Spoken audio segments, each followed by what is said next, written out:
नमः शिवाय दोस्तों, स्वागत है आपका फिर से एक बार हमारे चैनल वर्ल्ड ऑफ हैप्पीनेस में। तो दोस्तों, बहुत सारे क्वेश्चंस राहु के लिए हमेशा जब भी कोई क्वेश्चन करता है तो वो यही बोलता है कि राहु को शांत कैसे करें। तो आज राहु को शांत करने का भी उपाय बता देता हूँ। और राहु को आज अच्छी तरह पहले समझ भी लेते हैं कि राहु वास्तव में है क्या चीज़, और ये एक्चुअली में हमारे जीवन पे करता क्या है। हमेशा आप सब यही प्रश्न करते हो कि राहु को शांत कैसे कर दें। अगर राहु ही शांत हो गया तो ये समझ लेना कि तुमने अपनी गाड़ी के इंजन को ही शांत कर दिया। राहु को शांत करने का मतलब है अपनी गाड़ी के इंजन को ही शांत कर देना। राहु को शांत किस अवस्था में करना चाहिए? जब राहु आपकी कुंडली में बहुत ज्यादा खराब अवस्था में बैठा है। अगर राहु अच्छा है, बढ़िया है, पहले रिकॉग्नाइज कैसे करें कि राहु हमारा अच्छा है या खराब। तो राहु के बारे में माइथोलॉजी आप जानते हो कि राहु सिर्फ ऊपर का सिर है। आप भूल जाओ कि राहु कोई ग्रह है या कोई राक्षस है। आप ये सोचो कि जो आपका राहु है ना, वो सिर्फ आपका गर्दन का ऊपर का हिस्सा है।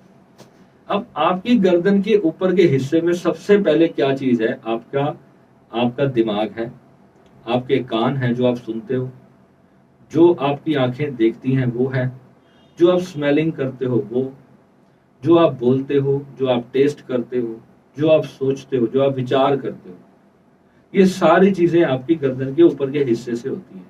तो यानी कि राहु आपके जीवन का वो 90% हिस्सा है जिसके बिना जीवन की कोई भी गतिविधि संभव ही नहीं। यानी कि आप अपने दिमाग से चाहे कुछ अच्छा कर रहे हो, चाहे आप कुछ बुरा कर रहे हो, वो जो भी कर रहा है वो आपकी गर्दन के ऊपर का हिस्सा कर रहा है और नीचे का हिस्सा उसको फॉलो करता है। आपकी आंखों ने कुछ देखा, आपकी आंखों ने उस चीज की इच्छा कर ली, अब मन बिगड़ गया, मन आ गया उस चीज के ऊपर, या भाई आप भाग पड़े उस चीज के लिए। आपकी जो सोचने समझने की जो सेंसेस थी, जिससे कि आपके जीवन पर उसका क्या असर पड़ता है, वो जो जो पहला काम किया वो राहु ने किया, आपकी आंखों ने किया।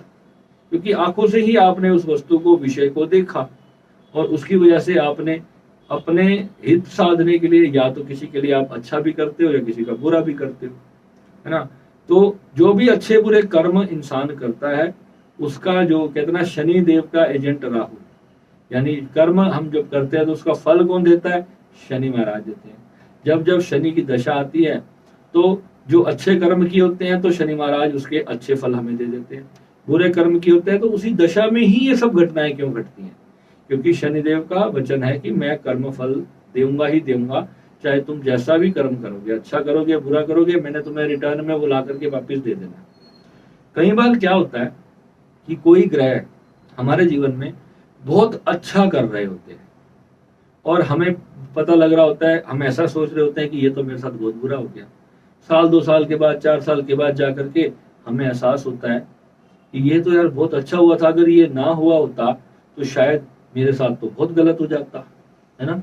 तो ये जो चीजें है ना, ये शनि और राहु जैसे ग्रह करते हैं।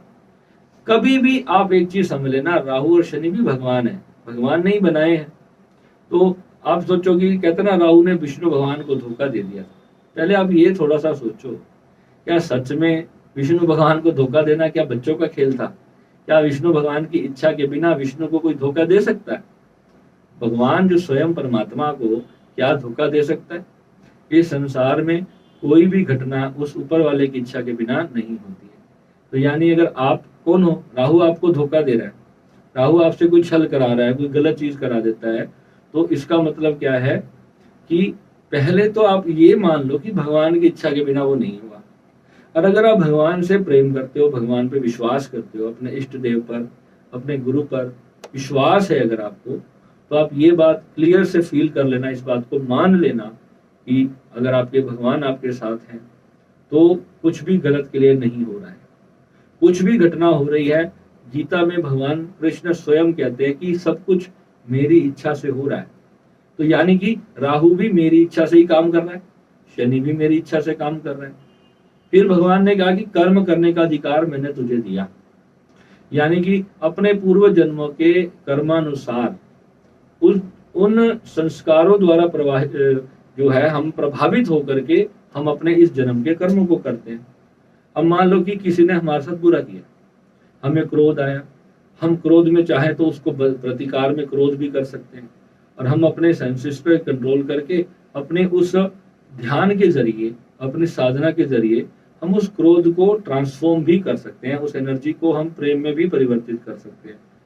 अब आप कहोगे ये तो बड़ा मुश्किल है कि क्रोध आ रहा हो किसी इंसान के ऊपर, हम उससे प्यार कैसे करें? तो ये जो चीज है ना, इसको मैं साधना नाम से जानता हूँ। इसी को हमारे गुरु ने कहा है, यही साधना होती है कि जब हमारा ही कर्म हमें जब दंड के रूप में मिलता है तभी हमें क्रोध आता है। हमने कुछ गलत किया होता है किसी के साथ पिछले जन्मों में, तो वो व्यक्ति इस जन्म में हमारे साथ दुख बन के आ जाता है, वो हमारे साथ कुछ बुरा कर देता है। अब बुरा हो गया तो हम उसके बदला लेने के लिए फिर हम भी पागल होते हैं। तो ये कार्मिक साइकिल है, इसे बोलते हैं कार्मिक साइकिल। अब आप लोग सोचोगे कि क्या सच में कार्मिक साइकिल होती है? 100% कार्मिक साइकिल होती है। और जब आदमी इंसान अपनी आत्मा के उस स्तर पर चला जाता है तभी वो जाकर के अपनी कार्मिक साइकिल को देख सकता है। और astrology is nothing, is just to see your karmic cycle.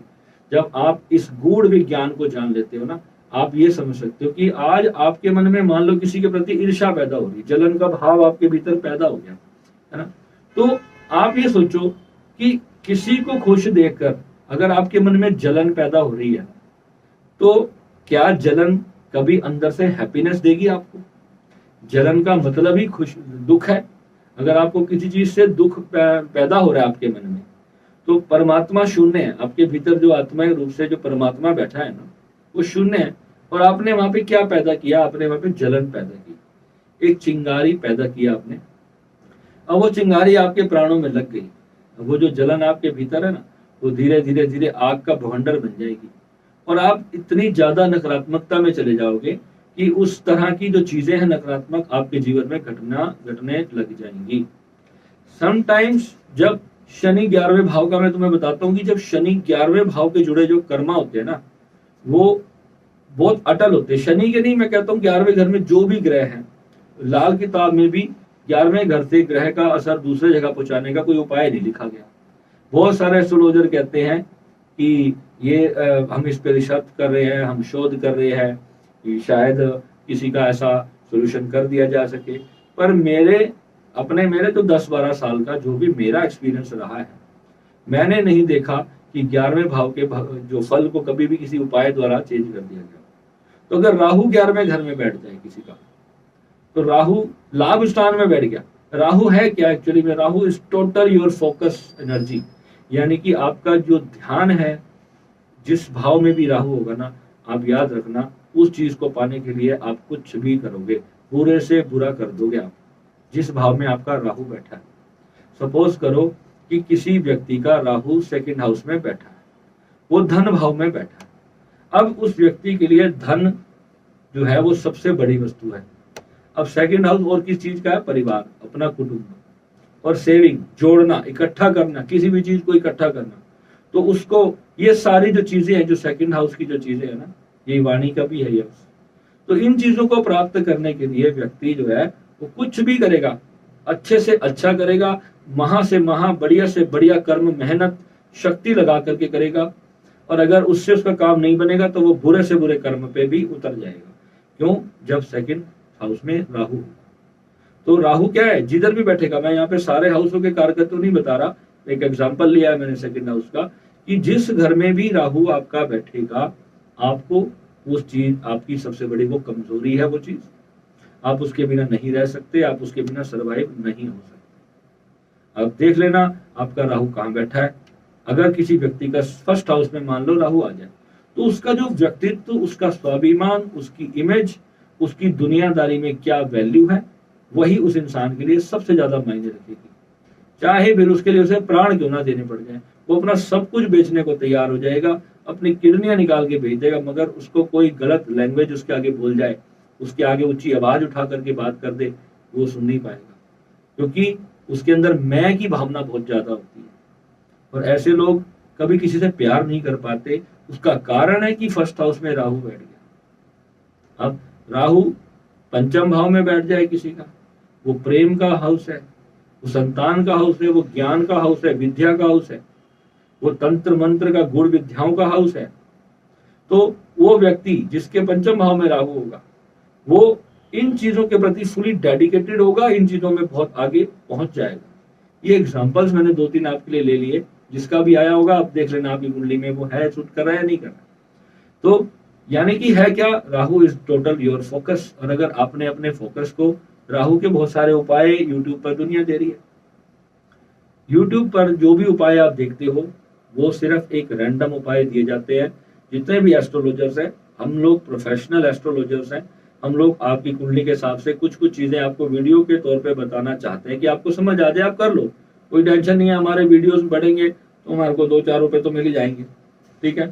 कहने का मतलब क्या है, अगर आपने अपने फोकस को ही शांत कर दिया, यानी अपनी जो डेडिकेशन को ही अगर आपने शांत कर दिया, तो क्या होगा, तो आप उस भाव के प्रति कुछ भी कर नहीं पाओगे, आपकी इच्छाएं मरने लगेंगी अंदर से।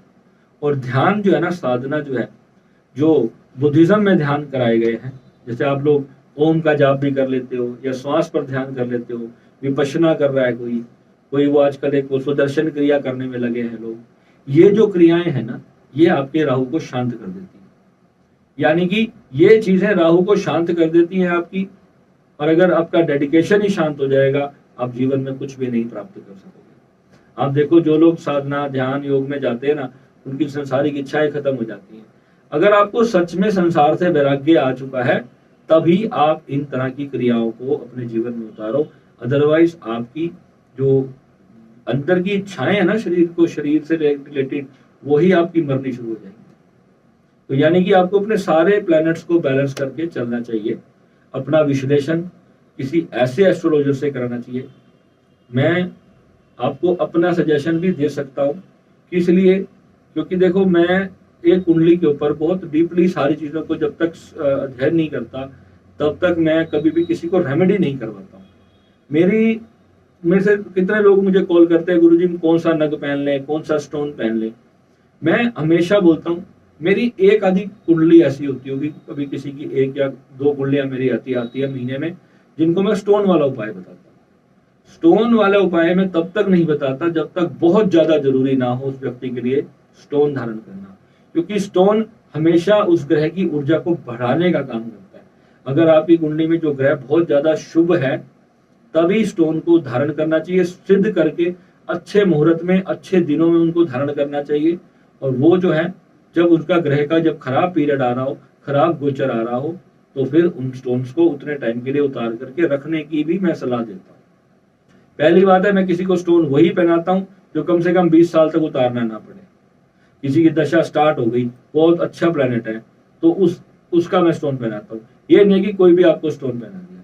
अब राहु का स्टोन पहना देते हैं लोग आपको, राहु को शांत करने के लिए गोमेद पहना दिया किसी को। गोमेद इतना खराब स्टोन है कि आपका भयंकर से भयंकर एक्सीडेंट करवा सकता है। नीलम एक ऐसा स्टोन है जो आपकी जिंदगी में बड़े से बड़े हादसे करवा सकता है। तो ये जो स्टोन्स हैं, ये चीजें जो हैं, आपको बहुत ज्यादा डीपली अध्ययन करने के बाद ही धारण करनी चाहिए। अदरवाइज ये आपको डिजास्टर्स लेवल पे लेके जा सकती है अपनी लाइफ के। आपके रिश्ते खत्म हो सकते हैं, जरा सी गलती, आपको गुस्सा आ गया, आपका कोई प्लेनेट अंतरदशा में खराब आया ना, आपके मुंह से ऐसी ऐसी बातें निकल जाएंगी कि आपके 20 साल पुराने रिश्ते भी समाप्त हो सकते हैं, जरा सी बात को। तो ये क्या है, जब उस ग्रह का पीरियड आएगा, जब जो खराब दशा वाले जो प्लैनेट्स होते हैं, जब वो आते हैं आपके जीवन में, उसी पीरियड में वो घटनाएं घटती हैं। आपको इस चीज का ध्यान रखना है। और राहु को शांत उस वक्त करना जरूरी हो जाता है जब आपका क्रोध आसमान की सीमा पर चला जाए। और क्रोध कब आता है इंसान को, या तो उसकी जब कोई इच्छा पूरी नहीं होती तब, या फिर उसके साथ कोई छल करता है तब, या उसके साथ कोई धोखा करता है तब, तभी तो क्रोध आता है। उसे कोई बुरा भला बोलता है तभी उसे क्रोध आता है। और आप कभी ध्यान से सोचना कि ये सारी चीजें कब होती है। आपके साथ मान लो राहु एक भ्रम जाल पैदा करता है। पहली बात है कि राहु आपका जो फोकस है, आप उसी चीजों से जुड़ोगे, उन्हीं चीजों को प्राप्त करना चाहते हो जिस भाव में राहु बैठा है। अब आजकल कितने लोग कहते हैं जी मैंने किसी को उधार दिया, उसने मेरे पैसे ही वापस नहीं करे, उसने मेरा बुरा कर दिया, मेरे परिवार में बहुत दिक्कत आ गई थी, उसने मेरे फंड्स वापस नहीं करे सही समय पर, और मेरे 1.25 करोड़ रुपए मार्केट में डूब गए, क्योंकि मेरा राहु ऐसी जगह पे बैठा हुआ है, प्रेम के हाउस में राहु बैठा हुआ है। यानी कोई मेरा आगे जरा सा आगे दुखड़ा रोता था तो मैं कहता था चल जा यार तू छोड़, नहीं दे कोई बात नहीं चले। तो ये क्या है, राहु जिधर बैठेगा फोकस वहां हो जाएगा, यानी वो इंसान सबसे ज्यादा प्रेम करेगा, नफरत नहीं कर पाएगा। प्रेम के हाउस में राहु बैठा, फोकस प्रेम की तरफ रहेगा, ज्ञान की तरफ रहेगा, बुद्धि की तरफ रहेगा, सत्य पाने की तरफ रहेगा, तंत्र मंत्र का ज्ञान पाने की तरफ रहेगा, क्योंकि पंचम हाउस है। संतान की तरफ रहेगा, संतान के लिए मैं बहुत सोचता हूँ कि मेरा बेटा जो है मुझसे भी ज्यादा आगे ज्ञान प्राप्त करे। मैं चाहता हूँ उसे बचपन से उसको सारी गुण विद्याएं जो मुझे लगता है मुझे 20-25 साल लगेंगे उसको सब सिखाने में, मगर मेरा फोकस उसी तरफ है, मुझे और ज्यादा किसी की टेंशन ही नहीं रहती। जिनसे मैं प्यार करता हूँ बस वही लोग मेरा फोकस है, और मैं प्यार सभी से करता हूँ। तो इसलिए ये राहु को मैं आज आपको चीज समझा रहा हूँ कि राहु को शांत कर दिया तो आपका जो है उस सारी चीजों के प्रति मोह ही भंग हो जाएगा। प्रेम रहना चाहिए, मोह नहीं होना चाहिए। अगर राहु आपको इस हद तक ज्यादा लेके जाता है किसी चीज में, तो फिर राहु को शांत कर देना बहुत जरूरी है। और आज मैं एक ऐसा उपाय बताने जा रहा हूँ, मैंने शायद YouTube पे पहले भी एक बार मैंने बताया था, मगर आज मैं आपको जो चीजें बता रहा हूँ राहु की, मगर फिर भी मैं बोलूंगा अगर आप में से जो लोग सच में कुंडली दिखाने में असमर्थ हैं तो उनको ये समस्याएं जीवन में आ रही हैं, तो फिर वो ये उपाय करें, अदरवाइज ना करें। क्योंकि राहु को जब भी आप किसी दूसरे भाव में पहुंचाओगे, तो अगर राहु आपका खराब है तो फिर वो उस भाव को भी खराब कर देगा। जिसमें पहले खराब चल रहा है वो तो करेगा ही करेगा, दूसरे को भी खराब कर देगा। तो सिर्फ 30-40 रुपए का नारियल होता है, जटा वाला नारियल जिसमें पानी होता है। आपको करना कुछ भी नहीं है, राहु का मंत्र है ओम भ्राम भ्रीम भ्रोम सा राहुवे नमः, ये राहु का मंत्र है। 21 बार इस मंत्र को बोले और 21 बार नारियल को अपने सिर से एंटी क्लॉकवाइज उतारे, उसे अपने मस्तक से टच करे, और जहां पानी बहुत तेजी से चल रहा हो, शाम को 5 बजे के आसपास जब अस्त होने वाला हो उससे ठीक आधा पौना घंटा पहले आप करो ये उपाय। और उस नारियल को पहले राहु देव से वहां पर प्रार्थना करें, अपना नाम बोले, मैं मेरे पिता का नाम, मेरी माता का नाम, हे राहु देवता, मैं मेरे जीवन में आपने जो भी ये कष्ट दिया, जिस भी कारण से मेरे साथ ये भला बुरा हुआ, मैं उसके लिए क्षमा मांगता हूँ। मेरा जो भी पूर्व जन्म का कर्म था उसके कारण मुझे ये कष्ट आया, मैं आपसे हाथ जोड़कर विनम्रता से क्षमा मांगता हूँ, और मैं चाहता हूँ कि आप मेरे जीवन में शुभ फल की प्राप्ति कराएं, मेरे जीवन में शुभ फल दें। अगर आप मेरे जीवन में कोई भी कष्ट आप मेरे जीवन में ना दें, इस प्रकार से राहु देवता से प्रार्थना करके फिर आप उस नारियल को जल में छोड़ दें। और कोशिश करना कि ऐसी जगह पे छोड़ना कि वहां से उसे कोई निकाले नहीं, वो नारियल कम से कम 2-3 किलोमीटर तो बह ही जाए। क्योंकि क्या होता है, आजकल बच्चे नहा रहे होते हैं नहर पे, आपने कोई उपाय की सामग्री प्रोवाइड की, बच्चे निकाल के उससे खेलने लग जाते हैं। तो वो जो नारियल है ना, अब इसके पीछे की साइंस मैं आपको बता रहा हूँ कि क्या है। ये जो नारियल है, ये आपने देखा होगा कि हर पूजा पाठ में जब भी कोई भी हम शुभ काम करते हैं, हवन करते हैं या कोई भी हम अनुष्ठान करते हैं, तो सबसे पहले माँ का कलश देवता को स्थापित किया जाता है। जैसे कलश देवता कहा गया, देवता का कोई अस्तित्व नहीं है, कलश सिर्फ एक देवता है, मगर उसे देवता क्यों कहा गया, क्योंकि हमें देता है। हालांकि कलश को हम अपने घर में कभी रखते नहीं है, रखते हैं उतना अनुष्ठान पूर्ण होने के बाद हम जल को पीपल को दे देते हैं, नारियल को जल में प्रोवाइड करते हैं। ऐसा ही करते हैं ना तो उस जल को पिया जाता है और ना ही उस नारियल को फोड़ के खाया जाता है। सुना आपने? तो क्यों कहा जाता है ये? क्योंकि जो आपने जिस स्थान पर आपने कलश देवता को स्थापित किया है, आम के पत्ते लगाते हैं, लाल मोली से बांधते हैं, उसे सुंदर फूलों से सजाते हैं, अंदर चावल और सिक्का डालते हैं ना, वो इसलिए किया जाता है कि जो पानी है उस नारियल का जो नीचे का जो ज्वाइंट है वो पानी को टच रहे।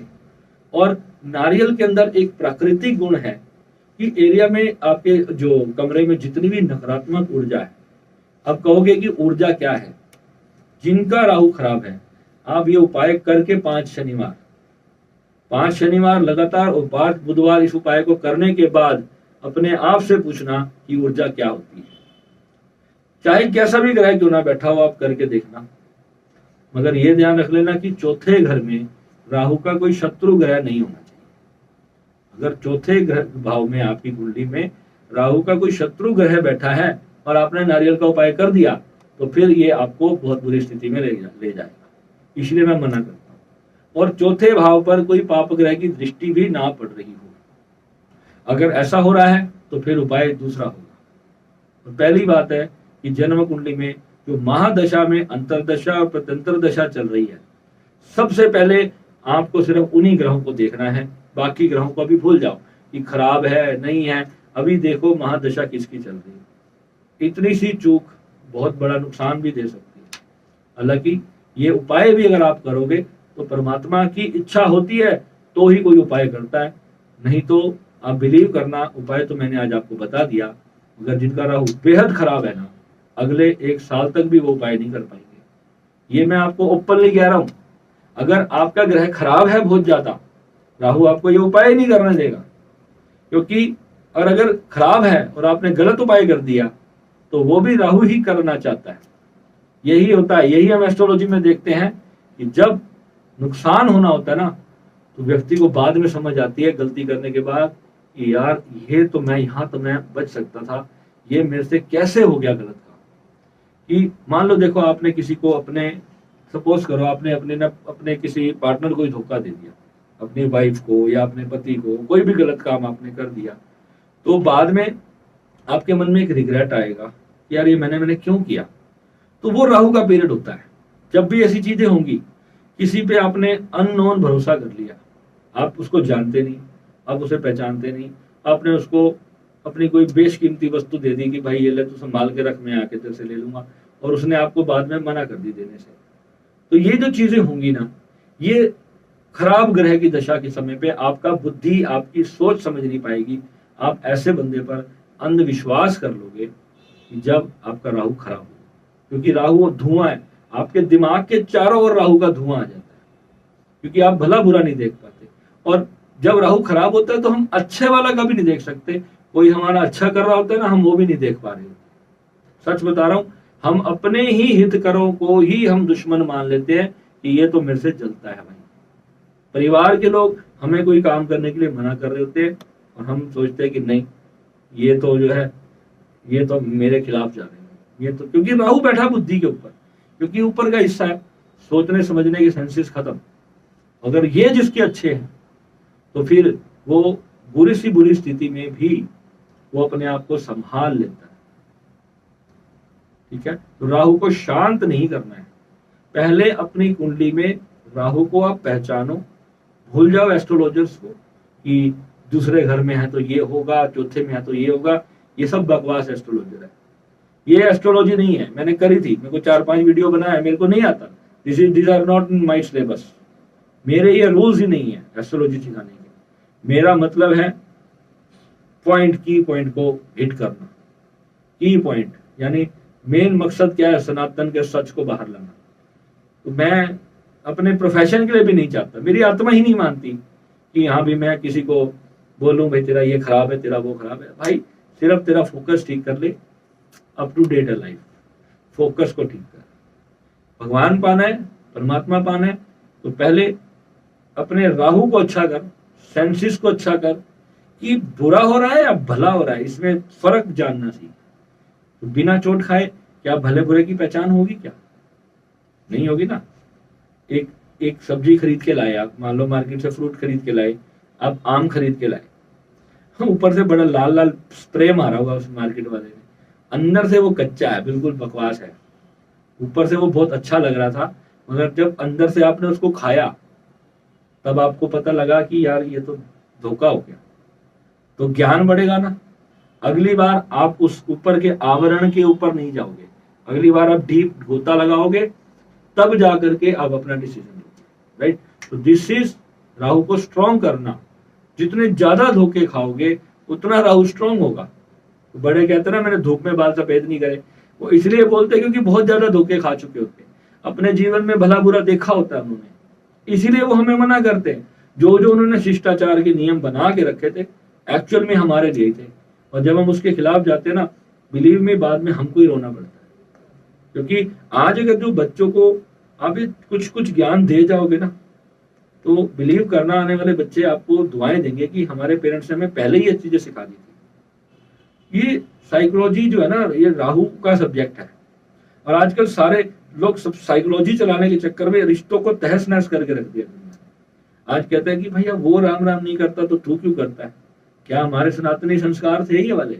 हमारे को यही कहा गया भाई तू पहले झुक के राम राम कर ले, एक बार तो उसको भी शर्म आएगी यार।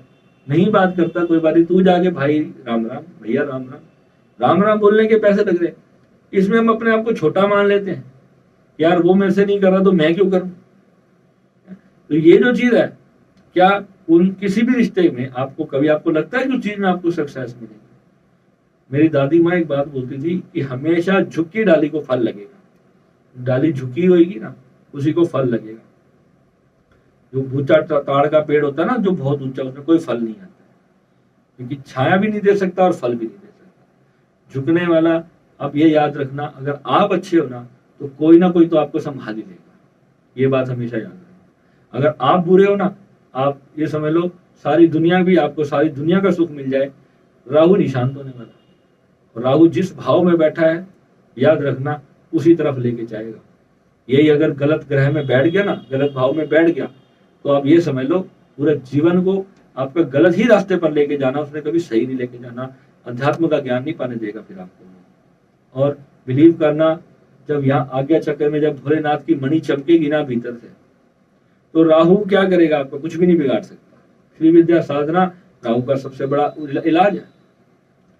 श्री विद्या साधना में जुड़ना चाहिए आप सभी को। मैं तो आपको बोलूंगा श्री विद्या साधना करो आप। और कोई भी प्लेनेट हो, जब आज्ञा चक्र में जब भोलेनाथ आते हैं ना, तो फिर माँ जिसे कहते हैं, माँ और भोलेनाथ का जो एकत्व रूप है, वो जब आपके जख्मों पर मरहम करते हैं ना, वो इतना प्यारा मरहम होता है, फिर दोबारा वो दर्द नहीं रह जाता कोई। ये ध्यान रखना।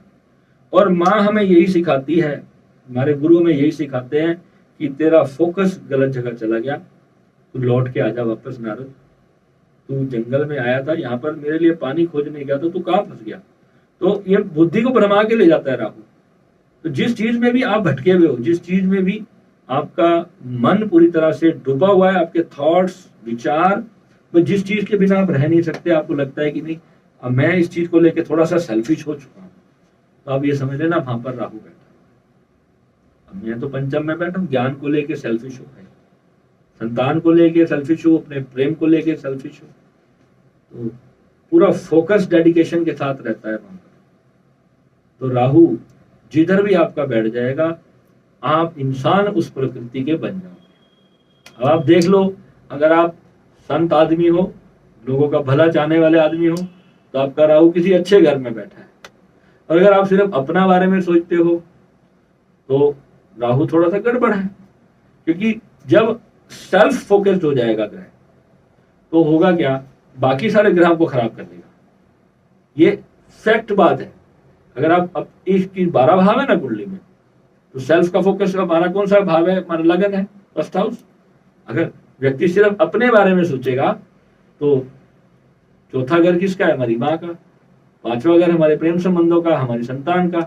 छठा घर हमारे रोग ऋण शत्रुओं का।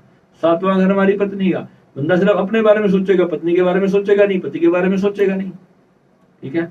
अष्टम हमारा गुप्त ज्ञान, नॉलेज, अध्यात्म, स्पिरिचुअलिटी नहीं सोचेगा, उसके बारे में उसे कोई लेना देना नहीं होगा। अगर किसी का 8वें घर में राहु चला जाए, उससे पूछो, वो जाके गुफाओं में बैठ के साधना करते हैं, उनको बाकी घरों से कोई मतलब नहीं होता। This is the focus of Rahu planet. ये जो चीजें हैं, ये आपको सरलता से कोई बताएगा नहीं भाई, क्योंकि दुकानदारी बंद हो जाती है इन चीजों में। क्योंकि इनकम का सोर्स कहां से आएगा? जब सारा भेद ही खोल डालेंगे एस्ट्रोलॉजर, तो इनकम कहां से आएगी? एक कुंडली दिखाने में क्या 2-3 हजार रुपए में किसी को क्या मिलता है आज के टाइम में? कुछ नहीं होता उसमें। मगर ये हर इंसान की अपनी सोच है। मेरे गुरु महाराज जी ने मेरे को एक बात बोली थी, कहते हैं विराट, जो तेरी अच्छी सोच है ना, जो आज तू जो दुनिया के लिए तू सोचता है, तो याद रखियो तेरा एक दिन ये बहुत भर भर के वापस लौटेगा। मैंने कहा महाराज जी मेरे साथ तो कभी अच्छा होता ही नहीं, मैं जितना भी अच्छा करने की सोचता हूँ लास्ट में मेरे साथ ही गलत हो जाता है। कहते हैं फिर भी बता, क्या तू खुश है या नहीं? मैं कहता मैं बहुत खुश हूँ। तो कहते क्यों खुश है? तो बस मेरे को लगता है कि कोई बात नहीं भाई, किसी ने अगर अच्छा बुरा कर दिया तो क्या फर्क पड़ता है। मगर अच्छा बुरा क्या होता है? हमारी एक्सपेक्टेशन पूरी नहीं करी, यही तो है ना, इतना ही तो है। ये भाव भी त्याग दो, तब आप वास्तविकता में चलते फिरते महात्मा बन जाओगे। क्योंकि जब किसी से आपको पता है कि सबके सब, मतलब मैं थोड़ा, मेरी वर्डिंग ऐसी है, मैं तो सबके सब चोर हैं, मतलब ही हैं, सेल्फिश है, आप भूल जाओ सबको और मुझे सबके लिए करना है, ये भाव बिठा लो अंदर। आपका राहु आपको कभी धक्का नहीं देगा, आपका राहु आपको कभी नुकसान नहीं होने देगा और ब्रह्म ज्ञान का दरवाजा खुल जाएगा। यहां से मणि जागृत होगी माँ की, और जब आगे चक्र खुलेगा ना, तो आप बिलीव करना, आपको वो सुख प्राप्त होगा जो आपने इमेजिनेशन में भी नहीं कभी सोचा होगा कि हमारे अंदर ही भगवान ने रखा हुआ है। और आज इतने दिनों बाद आज वीडियो कर रहा हूँ, पता है क्यों? क्योंकि आज कोई टॉपिक था बात करने लायक। इतने दिन मेरे को नहीं मजा आता है, शुक्र पांचवे में क्या होगा, छठ, वही सब होगा जो आप सबके साथ हो रहा है, कुछ न्यारा नहीं होने वाला है। Something good, something helpful, something meaningful, जो आपकी जिंदगी को बदलेगा। राहु को शांत नहीं करना, राहु को समझना है, फोकस को कहां डाल दूं। समझो, जिस भाव में अपना फोकस डाल दिया आपने, वहीं राहु लगा दिया आपने। अब जिधर आपका राहु है, आपने फोकस उसी भाव पे डाला हुआ है, वही आपकी पीड़ा बनेगा, वही आपका दुख बनेगा। अगर वो सही चीज नहीं चल रही, इसका मतलब राहु पीड़ित है, राहु खराब है। और अगर राहु बहुत अच्छा चल रहा है, तो वो चीजें आपको सहज रूप से प्राप्त होगी भगवान की दया से। तो फिर राहु का उपाय करने की क्या जरूरत है? राहु क्या कहता है? राहु कहता है मैं इतना दूंगा, इतना। राहु इतने से मैं कभी भी शांत नहीं होता। मान लो किसी का राहु 12वें घर में बैठ जाए, तो उसके जीवन में ना 12वां घर क्या है? काम वासना, संभोग सुख, शैया सुख, जो भी हमारा समझ जाओ आप। तो 12वें घर में राहु चला गया, तो वो चाहे वो पुरुष हो चाहे वो स्त्री हो, उसे प्रेम से कोई मतलब नहीं रहेगा, उसका फोकस होगा सिर्फ सेक्स, उसका ध्यान काम वासना में घुस जाएगा, उसे और कुछ नहीं चाहिए, बस उसे काम वासना की पूर्ति हो रही है, बस चाहे जैसी एनी कॉस्ट मेरी पूर्ति हो जाए, वही है। 11वें घर में चला जाए, मुझे पैसा चाहिए, लाभ चाहिए, मुझे बस चाहे कोई मरे जिए, मुझे कोई मतलब नहीं है। 10वें घर में आ जाए, मेरा करियर टॉप पे होना चाहिए। वो बच्चे हमेशा करियर के बारे में सोचते हैं, उनका फोकस होता है कि मुझे कुछ बनना है अपनी जिंदगी में, वो फालतू की किसी चीजों में ध्यान नहीं जाता उनका। 9th हाउस में चला जाए, आपको वो 24 हर हफ्ते वृंदावन मिलेंगे, कभी मथुरा मिलेंगे, कभी काशी मिलेंगे, कभी अमरनाथ मिलेंगे। ये 9वें घर में राहु होते हैं इनके, देख लेना आपको। हर हफ्ते जो भागते हैं ना वृंदावन और इधर उधर, उनके 9th हाउस में, तीर्थ यात्रा का हाउस है वो, जो विदेश की ट्रैवलिंग बहुत ज्यादा करते हैं, भागते हैं अपने घर से दूर दूर, 9th हाउस में राहु अफेक्टेड है। क्योंकि राहु आपका फोकस है, आपका ध्यान कहां जा रहा है, ठीक है? जिधर भी चला जाएगा वैसा ही रिजल्ट ला करके उसने देखना है। और गोचर में जब आता है, गोचर क्या है? अभी आप देखो राहु कहाँ है, किसी भी मान लो गोचर कहां पर कर रहा है, आप देख लो, आज की कुंडली बना लो और आज देखो कि राहु कौन से हाउस में, हाउस कोई भी हो, आप देखो कि कौन से नंबर में राहु बैठा है। अभी करंट टाइम की कुंडली बना लो, आप देखना इस करंट पीरियड में आपका पूरा फोकस उन चीजों पर होगा। मेरी बात आपको यकीन आएगी, आप कहोगे नहीं यार, पिछले साल तो मेरा फोकस कुछ और था, अब मेरा फोकस कुछ और हो गया। जैसे ही ग्रह बदलता है ना, तो आपका दिमाग वैसा हो जाता है, और जब घूम के फिर वापस आता है, तब आप सोचते रहे यार ये मैंने क्या खो दिया। और वो पीरियड आते हैं ग्रहों के, समय पर आपकी आवश्यकताएं बदल जाएंगी। मगर यहीं पर हमें राहु के प्रभाव में आ जाते हैं हम, उसके प्रभाव में नहीं आना, हमें उसकी समझ में आना है कि वो कब मेरे मन को डायावाडोल करके मेरे चीजों से, मेरे रिश्तों से, मेरे परिवार से, संबंधों से मेरी घटता करवा रहा है, मेरा नुकसान करवा रहा है, ठीक है? मेरे बिजनेस में लॉस हो रहा है, मेरी पढ़ाई में नुकसान हो रहा है, कोई भी चीज में। जो बच्चे पढ़ नहीं पाते, पंचम भाव में मेरा था, मैं नहीं पढ़ता था, मेरा ध्यान नहीं होता था, पर मुझे होता था कि मुझे आना, मुझे सब चाहिए। पढ़ क्यों नहीं, शुभ क्यों नहीं होता पंचम में? पढ़ाई के लिए बात कर रहा हूँ, क्योंकि वो कहता है कि एक ही दिन में सारी किताब पढ़ लूं, ग्रैब करना चाहता है। मैंने बताया ना, राहु ग्रैब करता है, मैं चाहता एक ही दिन में पूरी किताब पढ़ दो, तो होगा क्या? कुछ याद नहीं रहेगा। ध्यान से एक एक पेज, एक एक चैप्टर करके, स्टेप बाय स्टेप हर चीज को समझना है। बस राहु का ये राहु की रेमेडीज हैं, आपको ये जो चीज है आपको करनी है अपनी लाइफ में। फिर आप देखो कि आपको उपाय करने की जरूरत नहीं पड़ेगी। और फिर अगर आपको लगता है कि भयंकर ही कोई त्रासदी आ गई जीवन में, यानी कि कोई बड़ा हेल्थ इशू आ गया बहुत तगड़े वाला, कि बहुत बुरा हालत हो रहा है, फिर आपको ग्रहों के उपाय करने पड़ेंगे। क्योंकि उपाय करे बिना फिर आप ध्यान से देखोगे कि आपको ना उसके सोल्यूशन भी नहीं मिल पाएगा, आपको उसका ट्रीटमेंट नहीं करा पाओगे आप। कोई भी ऐसी चीज होगी, भगवान कोई ना कोई सोर्स बना देंगे। जब ग्रह का उपाय हो जाएगा ना, भगवान कोई ना कोई बड़े से बड़ी मुसीबत टल जाएगी आपकी। विश्वास करना, ये नारियल वाला उपाय, ये 50 रुपए का उपाय है, मात्र 50 रुपए। मगर इसके लिए भी मैं आपको बोलूंगा कि अपनी कुंडली दिखाने के बाद आप सारे उपाय करो। शनि का उपाय भी यही सेम है, उसमें राहु का मंत्र बोलते हैं, इसमें शनि का मंत्र बोलते हैं। बस शनि के साथ आप क्या करो, नारियल के ऊपर बहुत सारा काला धागा लपेट दो। काला धागा अपने हाथ से लपेट दो अच्छी तरह, पूरा बहुत सारा लपेट दो, और उसमें मतलब आधा नारियल दिखे और आधे पे काला धागा दिखे। बस उसको काले, या तो काली जो चुन्नी होती है काली माँ की, वो भी आप बांध सकते हो। और बस सेम उपाय उसमें आपको शनिवार के दिन करना है।